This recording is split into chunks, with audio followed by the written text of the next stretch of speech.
अहिले फाइनली हाम्रो पाकेर चाहिँ यतिको भएको छ मासु चाहिँ हो। यहाँ अब कतिको मुखमै थुक आइसक्यो होला हो।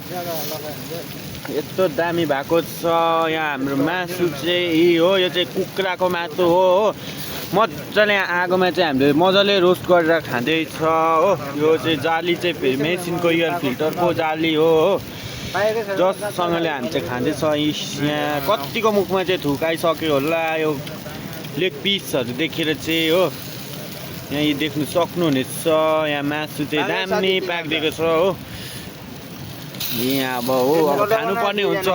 मेरो भिडियोहरू लाइक सेयर गरिदिनुहोस् होला। यस्तै मासुको दामी भिडियोहरू आउने छ मेरो च्यानलमा। सबै भिडियो आउँछ हो। यो चाहिँ हेरेर चाहिँ लाइक सेयर गरिदिनुहोस्। By by. कतिको मुखमा चाहिँ थुक आइसक्यो नि यो देखेर चाहिँ होइन guys. By by. By by guys. हामी पनि छु गाइस। हामीलाई देखाउनु अन्त गाइस। हामीलाई त देखाउँदैन गाइस।